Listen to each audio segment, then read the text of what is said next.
क्या आप जानते हैं कि भागवत गीता को कहने का क्या उद्देश्य था? तो चलिए जानते हैं कि श्री कृष्ण के उन उपदेशों को।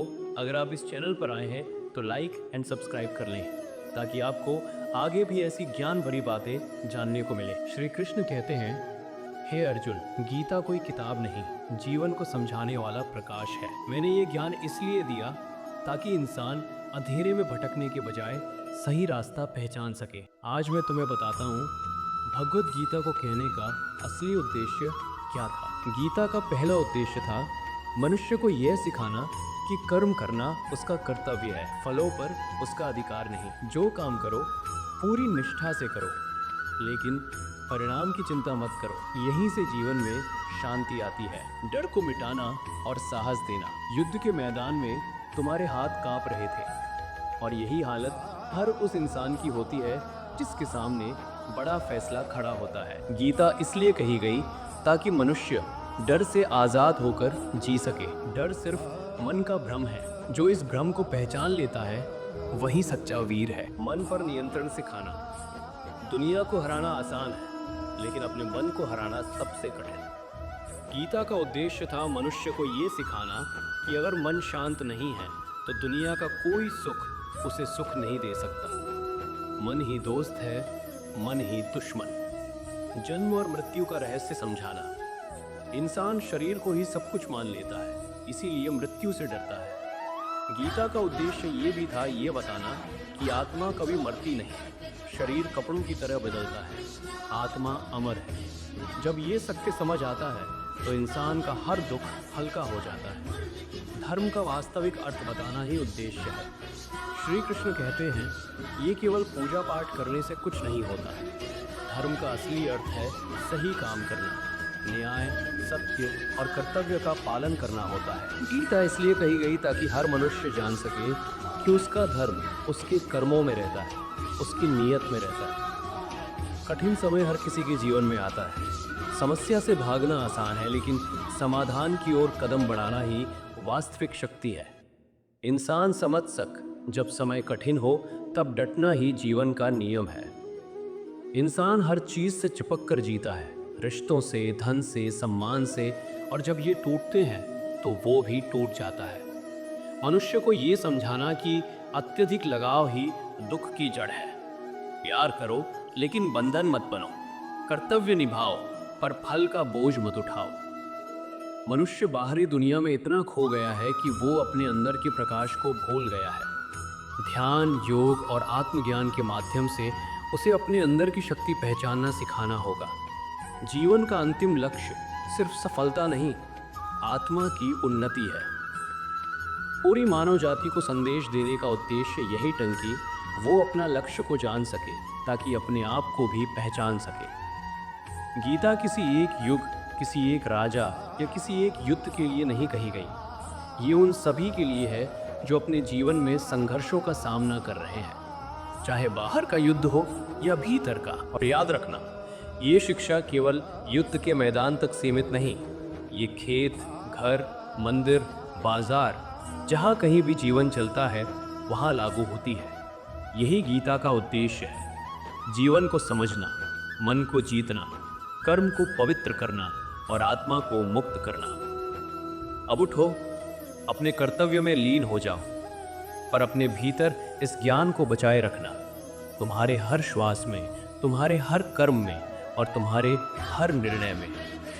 मैं तुम्हें केवल दिशा देता हूँ, चलने का साहस तुम्हें करना है। उस भीतर की आवाज़ को जो अक्सर शोर में दब जाती है, मैं तुम्हारे भीतर ही बोलता हूँ, उस सूक्ष्म सत्य की भाषा में जिसकी परछाई हर सांस के साथ आती और जाती है।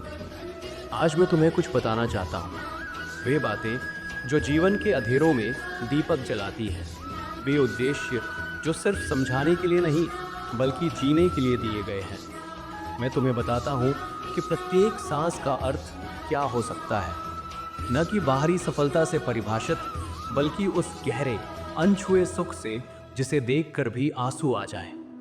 जीवन का पहला उद्देश्य है सच सा प्यार करना, खुद से, अपने कर्म से और उन लोगों से जो तुम्हें पहचानते नहीं पर महसूस करते हैं।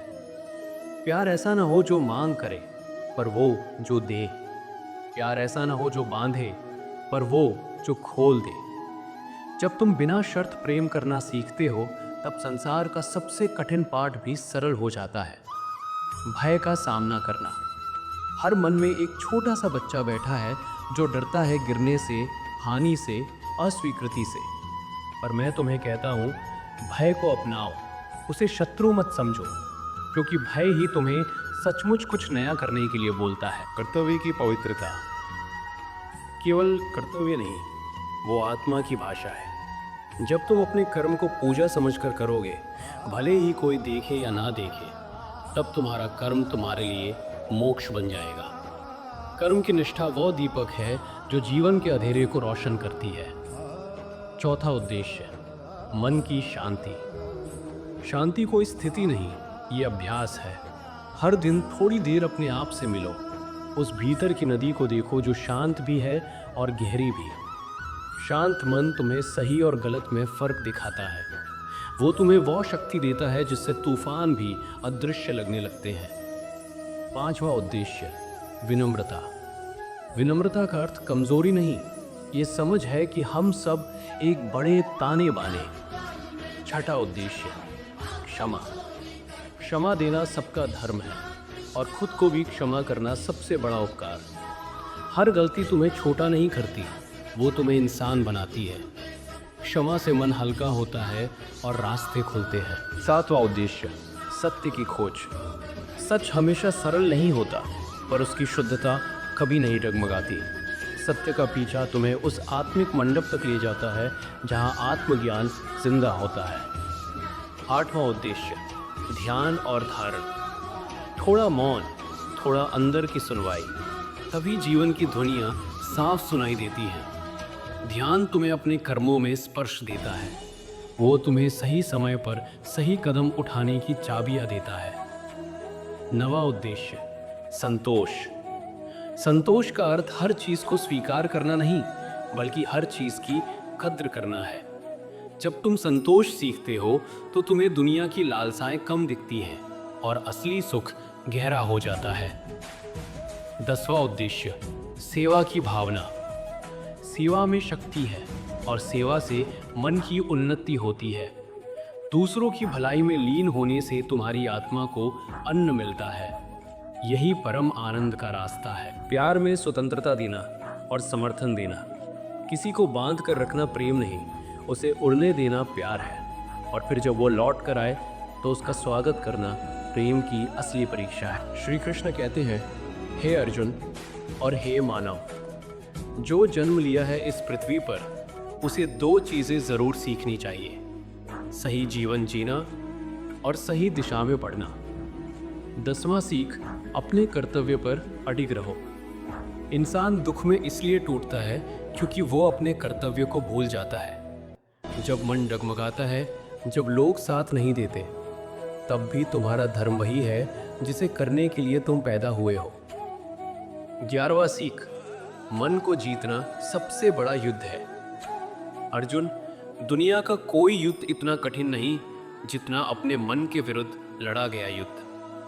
मन यदि मित्र बन जाए तो जीवन सरल हो जाता है, लेकिन यदि मन शत्रु बन जाए तो इंसान अपने ही विचारों में हार जाता है। इसलिए मन को साधो, वरना मन तुम्हें साध लेगा। 12वां सीख, स्थिति नहीं, हमारी दृष्टि हमें दुख देती है।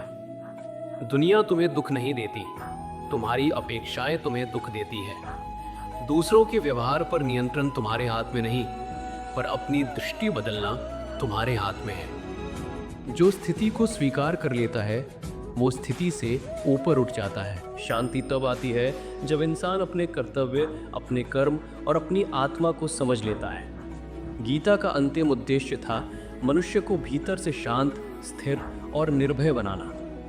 समापन। श्री कृष्ण ये भी कहते हैं कि मैंने गीता इसलिए नहीं कही कि तुम सिर्फ युद्ध करो।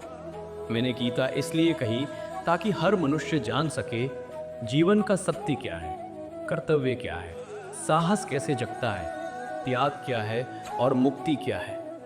गीता जीवन जीने की कला है और जब तक मनुष्य संशय में रहेगा, मेरे शब्द उसे सही दिशा दिखाते रहेंगे। अपने जीवन को सही मार्ग में लाना चाहते हो तो श्री कृष्ण की इन बातों पे ज़रूर ध्यान दें।